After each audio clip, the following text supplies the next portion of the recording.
Palavra da Verdade, com Hernandes Dias Lopes. Irmãos queridos, nós vamos então abrir a Palavra de Deus no livro de Salmos. Salmo 126. Salmo 126. E faremos a leitura apenas de um verso. Versículo 4. E eu queria pedir que toda a igreja em uníssono, com voz bem clara e eloquente, pudéssemos ler esse texto. Vamos juntos? Restaura, Senhor, a nossa sorte, como as torrentes no Neguebe. Vamos de novo? Restaura, Senhor, a nossa sorte, como as torrentes no Neguebe. Amém. Irmãos, o livro de Salmos é o mais longo livro da Bíblia. Nós não chamamos de capítulos, mas são 150 poemas. Quando eles foram compostos, eles foram divididos em 5 livros. 5 livros. Assim como o Pentateuco, são 5 livros, também o livro de Salmos, o Saltério, é dividido em 5 livros. Este livro foi escrito num longo período, de aproximadamente 1000 anos, porque você tem o Salmo 90, que foi escrito por Moisés, que viveu 1500 anos antes de Cristo, e você tem este Salmo, que é um Salmo pós-cativeiro babilônico. Então, entre Moisés e este Salmo que estamos lendo hoje, temos um período aí de 1000 anos. Este salmo, ele é um salmo, nós chamamos de pós-cativeiro, porque vocês todos bem sabem que depois da morte de Salomão, o reino de Israel se dividiu, 10 tribos seguiram a liderança cismática de Jeroboão I, formando o que nós chamamos de Reino do Norte, Reino de Israel, cuja capital veio a ser Samaria. E esse reino teve 19 reis, em 8 dinastias, e durou de 931 a.C. a 722 a.C., quando essas 10 tribos do norte foram levadas cativas pelo grande império assírio. As 2 tribos do sul, fiéis à dinastia davídica, formadas das tribos de Benjamim e Judá, ainda duraram mais tempo, alternando entre homens piedosos e homens maus no governo. Entretanto, não aprenderam a lição das 10 tribos do norte e andaram em caminhos errados, muitas vezes. Deus mandou os profetas e eles não ouviram os profetas. Eles perseguiram os profetas. Eles mataram os profetas. E o alerta foi feito vez após vez, reiteradamente, mas eles não quiseram ouvir a voz de Deus. Então Deus mandou o poderoso império caldeu, a Babilônia, que em 3 cercos da cidade de Jerusalém tomou a cidade. 606, 596, 586. E em 586, Nabucodonosor entrou em Jerusalém, arrasou a cidade, destruiu a cidade, passou ao fio da espada milhares de judeus. E diz o profeta Jeremias que mais felizes foram os que morreram à espada do que os que morreram de fome dentro dos muros de Jerusalém. O povo foi levado para a Babilônia, num longo cativeiro de 70 anos. Mas Deus já havia dito, por intermédio do profeta Jeremias, que esse cativeiro tinha prazo de validade. Depois de 70 anos, Deus libertaria de novo o seu povo. E então Deus cumpriu literalmente a sua promessa.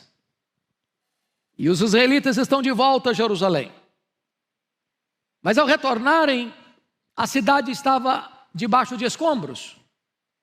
Os muros quebrados, as portas queimadas a fogo.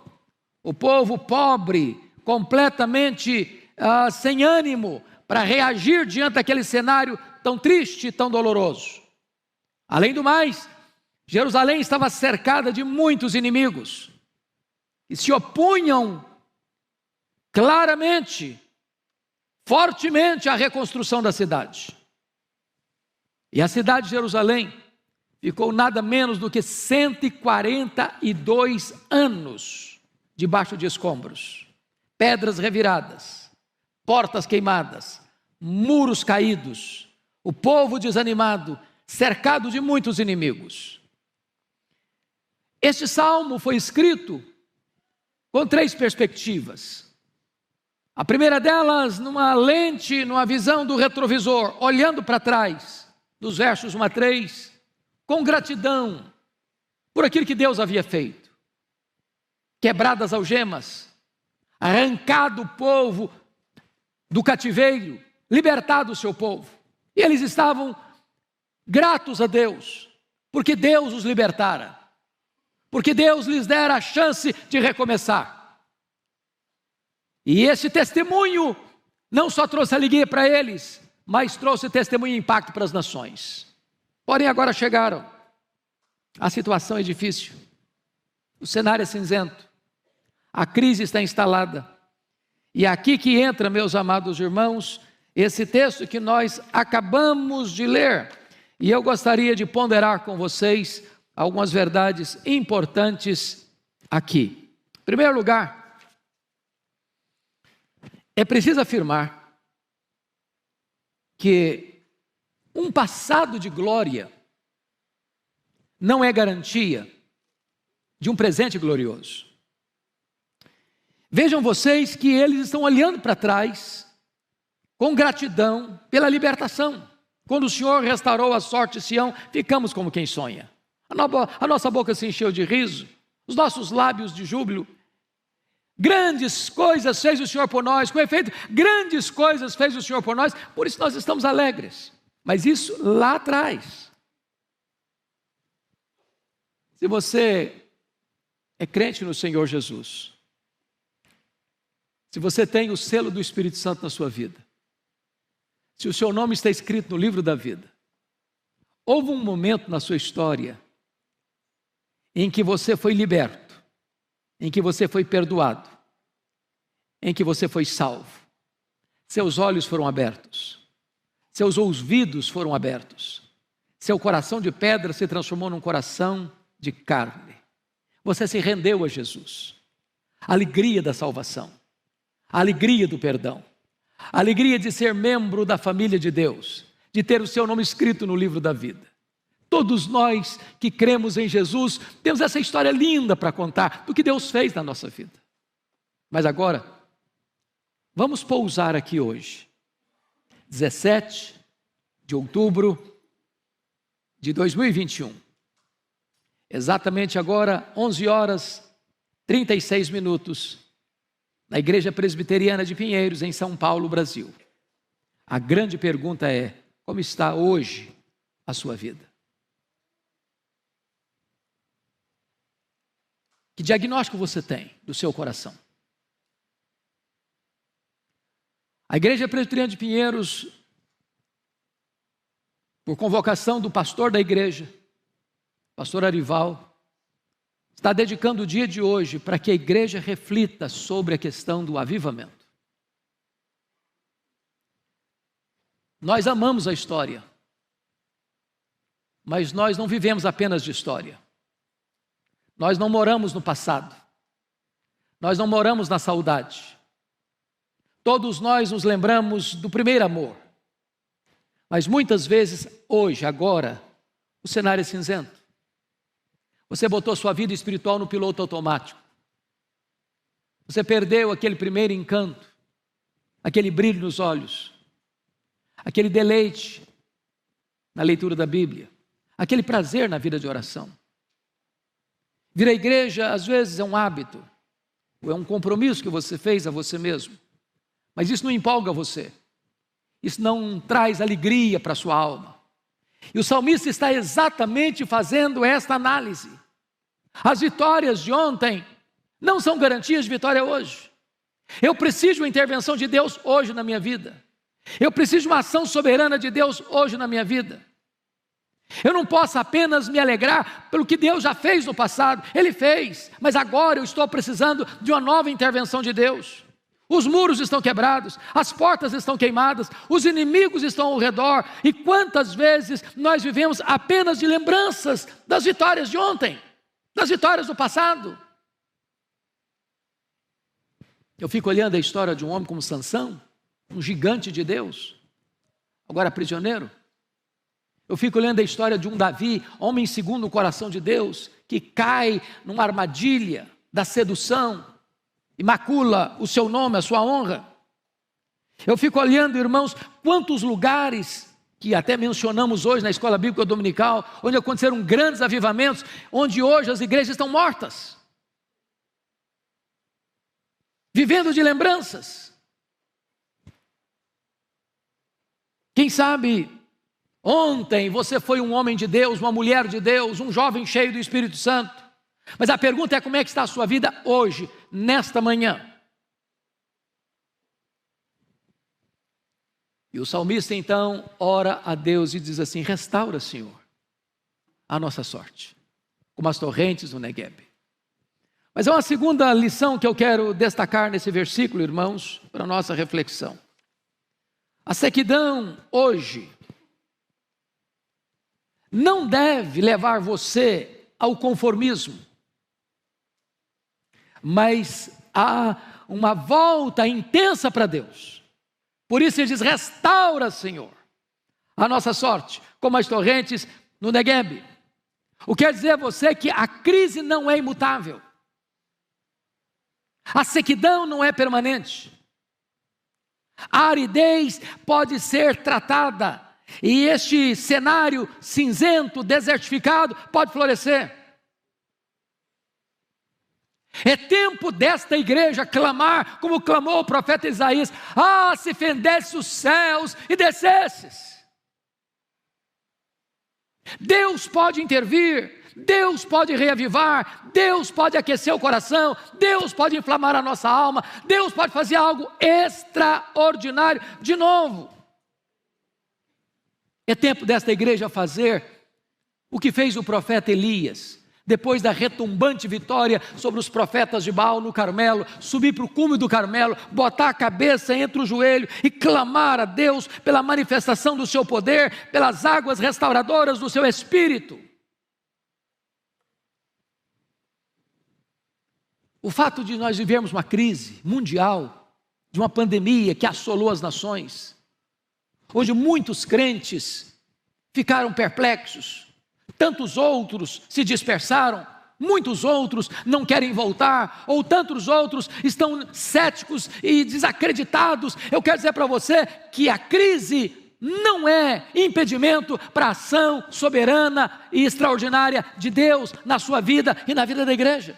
Aliás, os grandes avivamentos nasceram do ventre da crise. Foi assim em Atos 2. Como é que estavam os apóstolos? Dias antes, trancados com medo dos judeus. Agora, eles estão revestidos com o poder do Espírito Santo. Agora, eles estão sem medo algum, prontos a serem presos pela sua fé, a serem martirizados pela sua fé. Como é que estava a igreja no século 18 na Inglaterra? Parecia um vale de ossos secos. E quando Deus soprou sobre ela o Espírito Santo, ela se levantou. Como é que estava a igreja no país de Gales em 1904? Os estádios de futebol estavam cheios, as igrejas vazias. Os bares cheios, as igrejas vazias. Os lupanares cheios, as igrejas vazias. Mas quando Deus soprou o seu Espírito, as igrejas ficaram cheias de gente faminta de Deus. Os corações foram tocados, transformados, famílias restauradas, a nação impactada. Pois Deus pode fazer o mesmo aqui no nosso meio e através dessa igreja, irmãos. A crise não é impedimento para Deus. Então o salmista ora e diz: restaura, Senhor, a nossa sorte como as torrentes no Negueb. Mas há uma terceira verdade nesse texto. É que a restauração, irmãos, que nós chamamos de avivamento, é uma obra exclusiva e soberana de Deus. Por isso ele diz: restaura, Senhor. Só Deus pode restaurar a sua igreja, irmãos. Não adianta pastor Arival, ou eu, ou o conselho desta igreja, ou um concílio eclesiástico, ou mesmo a denominação, dizer: nós vamos reavivar a igreja. Nós não reavivamos a igreja. Não é uma decisão humana. Nós não temos esse poder, nós não temos essa competência. Não é uma decisão da igreja, não é a decisão de um concílio eclesiástico, não é uma decisão de um órgão eclesiástico, não é. Só Deus pode fazer isso. Só Deus pode soprar sobre a igreja o seu sopro e trazer alento de vida. Só Deus pode remover as cinzas e acender as brasas. Só Deus pode atear um fogo santo sobre a igreja para aquecê-la, para purificá-la, para iluminá-la e para fazê-la crescer para a glória do seu nome. Só Deus pode fazer isso. E o salmista tem essa consciência. O salmista tem plena consciência disso. Hoje, muitas vezes, nós queremos tapar o sol com a peneira e buscar métodos humanos para restaurar a igreja. Vamos mudar o método, vamos criar um novo programa, vamos criar uma nova atividade, vamos mudar os mobiliários, vamos pintar as paredes de outra cor, vamos botar um outro estilo de música, vamos botar uma igreja mais contemporânea, vamos falar uma linguagem mais acessível a esta ou aquele tipo de classe social, ou faixa etária, ou cultura humana. Nós tentamos muitas coisas, mas nada disso tem condições de restaurar a igreja. Só o próprio Deus pode fazer isso, irmãos. A restauração vem de cima, a restauração vem de Deus, o avivamento emana do trono de Deus. E M. Bounds, um piedoso metodista do século XIX, diz o seguinte: nós estamos à procura de melhores métodos, e Deus está à procura de melhores homens. Deus não unge métodos, Deus unge homens. Oh, amados irmãos, você e eu precisamos dessa visitação poderosa de Deus. Você e eu precisamos de um alento novo, de um entusiasmo novo, de uma visitação poderosa, de um sopro divino, de uma visitação e de um derramamento do Espírito Santo de Deus. Como você pode encontrar lá em Ezequiel 37, quando o profeta é levado para um cenário onde o que ele vê é um vale de ossos secos, sequíssimos. E uma pergunta lhe foi feita: filho do homem, poderão reviver esses ossos? E a resposta de Ezequiel é magnífica: Senhor Deus, tu sabes. Se Deus quiser, um vale de ossos secos se transforma num exército. Se Deus quiser, uma igreja apática se torna uma igreja viva. Se Deus quiser, uma igreja que está com o seu coração posta neste mundo, volta o seu coração para as alturas. Se Deus quiser, Ele pode pegar um adolescente, um jovem, uma criança, um homem, uma mulher, uma pessoa idosa e levantá-la no poder do seu Espírito para impactar a igreja, a cidade e a nação. Se Deus quiser, Ele pode fazer. E o clamor do salmista é este: restaura, Senhor. Restaura, Senhor. Mas em quarto lugar, irmãos, esse texto ainda nos ensina uma quarta verdade. A restauração é fruto de oração fervorosa. Porque veja você o clamor: restaura, Senhor. A igreja clama e Deus atende. A igreja pede e Deus concede. A igreja bate e a porta abre. A igreja bombardeia o céu com as suas orações e as chuvas torrenciais descem. Irmãos, nunca houve, nem na Bíblia, nem na história da igreja, avivamento sem ser precedido de oração, oração, oração. Às vezes lemos livros sobre oração. Às vezes temos boa teologia sobre oração. Às vezes pregamos sobre oração. Às vezes damos palestra e estudos bíblicos sobre oração. Mas o que Deus está recomendando à igreja é orar. É orar. Restaura, Senhor.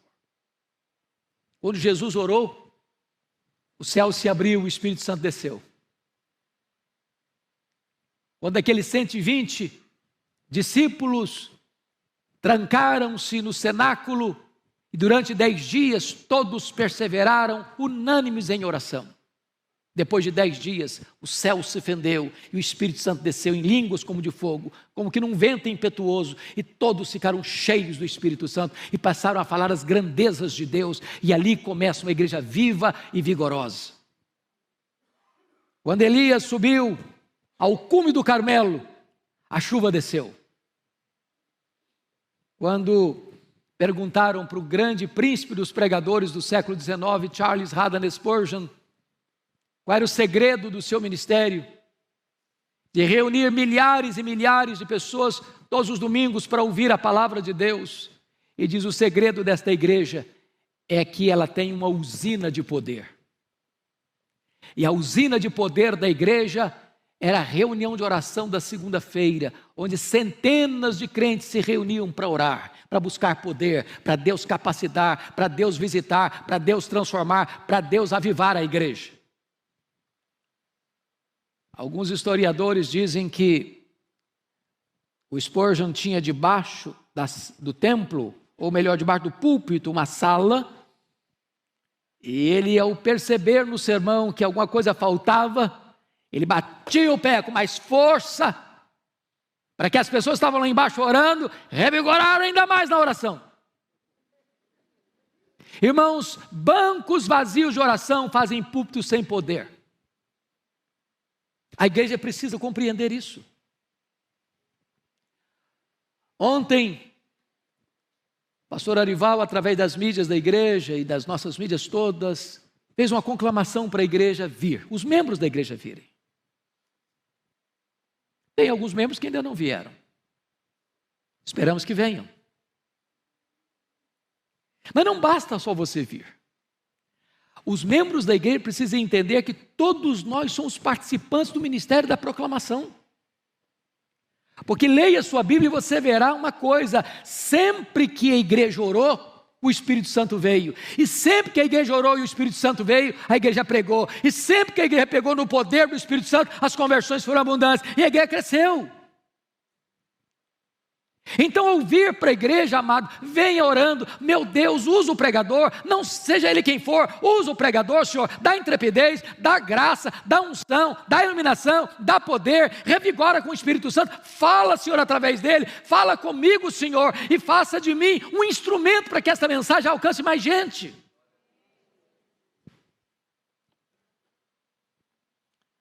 Hoje à noite nós ouviremos um pastor da Coreia. Já temos tantos testemunhos lindos, mas uma das marcas para mim mais impressionantes da igreja da Coreia, além do discipulado, que é uma marca extraordinária, é a postura daquela igreja de orar pelas madrugadas.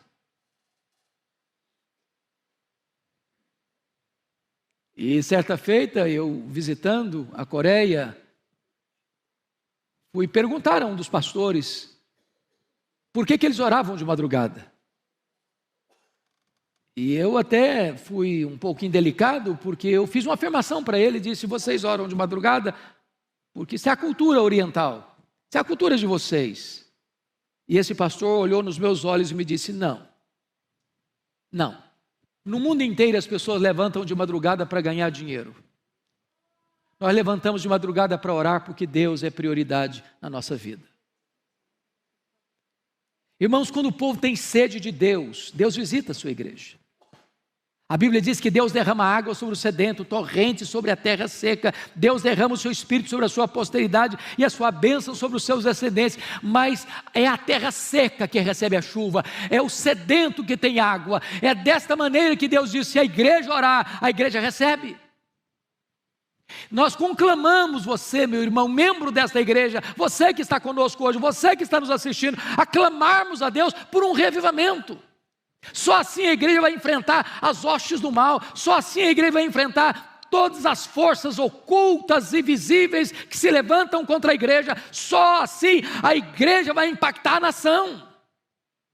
Por isso o clamor é esse: restaura, Senhor, a nossa sorte, como as torrentes do Negueb. Mas, amados irmãos, eu gostaria de concluir com a quinta verdade desse texto. A restauração é, na verdade, um milagre de Deus. Não apenas uma intervenção de Deus, mas um milagre de Deus. Veja você o versículo que diz assim: restaura, Senhor, a nossa sorte, como as torrentes no Negueb. Como entender isso? Você que tem uma pequena noção, uma boa noção da geografia bíblica, você sabe que o Negueb é um deserto. Que o Negueb é o maior deserto de Israel. Que o Negueb é o grande deserto da Judeia. Que esse deserto é formado de altas montanhas rochosas, onde o que você vê são pedregulhos e areias grossas esbraseantes. A região toda é deserta. Mas ali acontece um fenômeno muito curioso. De vez em quando, você vê, ao caminhar por aquelas montanhas e aqueles rochedos e aquelas areias esbraseantes, como que uma grande enxurrada, como que um filete d'água brotando e engrossando as suas águas, descendo as encostas, rasgando as entranhas do deserto, e onde aquele rio invernal vai passando, tudo começa a florescer e a frutificar. O salmista que conhecia essa geografia, o salmista que conhecia esse fenômeno, está rogando a Deus, em Deus, assim como tu restauras o deserto do Negueb, restaura também a nossa sorte.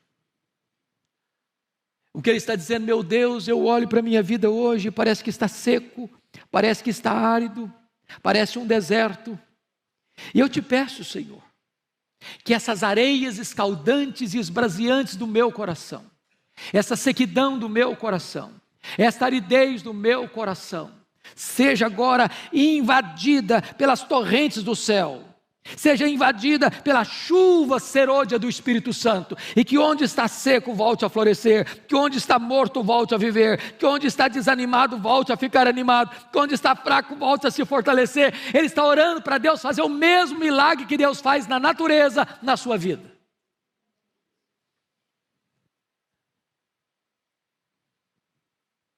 Eu quero isso para mim. E o Senhor Jesus Cristo, lá na festa dos tabernáculos, no último dia da festa, onde o povo tinha uma procissão de pegar água lá no tanque de Siloé e levar ao templo, e aquela procissão era feita durante os 7 dias da festa.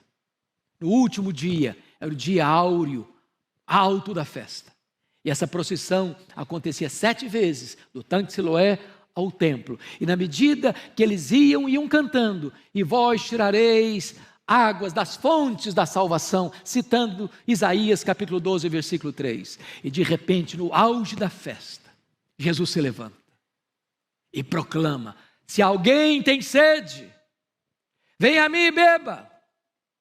Quem crer em mim, como diz a Escritura, do seu interior fluirão rios de água viva. E ele estava falando isso a respeito do Espírito Santo. E eu quero dizer a você nesta manhã, meu amado, que Jesus é o mesmo, e que Ele está aqui nesta manhã, e Ele tem todo o poder. E se você tem sede dEle, e se você quer ver este milagre dEle na sua vida, clame a Ele. Se alguém tem sede, venha a mim e beba. Quem crer em mim, como diz a Escritura, do seu interior fluirão rios de água viva. É isso que Ele está querendo realizar na minha e na sua vida. Se você hoje tem a vida como um vale árido, pois Deus é poderoso para transformar esse vale árido num manancial, e de bênçãos vai se cobrir aí a primeira chuva. Se você hoje está com água apenas lá no tornozelo, Peça a Deus para que essas águas cresçam e chegue até a sua cintura. E peça a Deus para que essas águas cresçam e chegue até o seu ombro. E peça a Deus para que essas águas cresçam, para que você possa nadar neste rio do Espírito Santo de Deus, uma vida plena e abundante. O clamor da igreja é este: restaura, Senhor, a nossa sorte, como as torrentes do Negueb.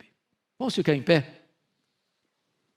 E vamos recitar com toda alegria e entusiasmo Salmo 126, versículo 4. Toda a igreja conosco, texto que consideramos nesta manhã. Vamos juntos ler?